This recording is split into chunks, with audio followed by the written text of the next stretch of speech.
Okay, welcome back, everybody. We're gonna dive into some pretty intense stuff today. Blackmail. Hmm. It's it. I mean, you always think of it like in the movies, Right. but you sent over some info, and well, it's clearly a real thing, and it happens. So Oh, yeah. yeah, so let's get into it. Yeah. How does this even work? Like, how does someone even start blackmailing somebody else? And then what happens to the victims? Yeah, it is kind of like the movies, but the psychology is so real. Yeah.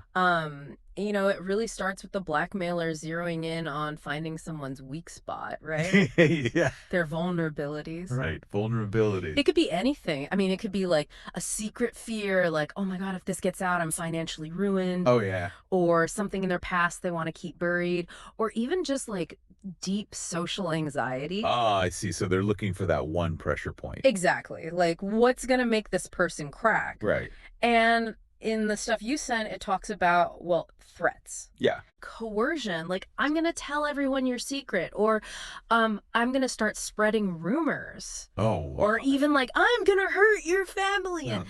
the reason this works is because it just digs into our deepest fears, right? Like being found out, Right. social rejection, Oh, yeah. losing people we love. I mean, I think we've all felt that kind of pressure Yeah, before. right.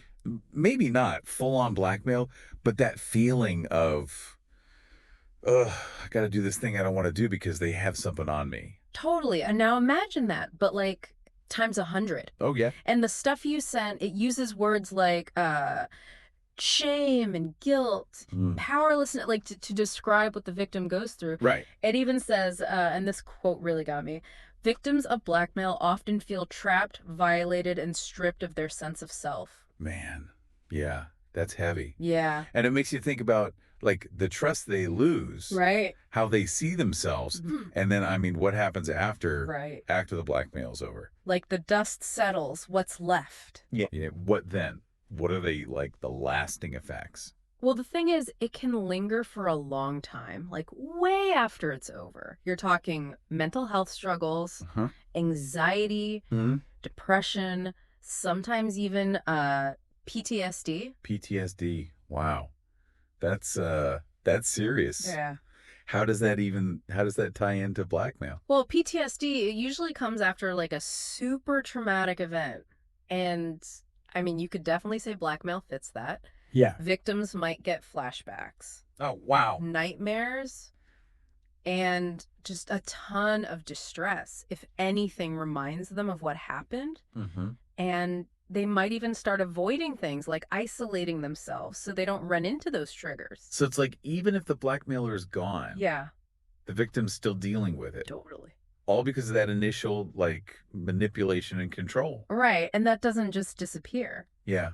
It really makes you think about how we as a society should be handling this. Right, exactly. Like, how can we support victims better?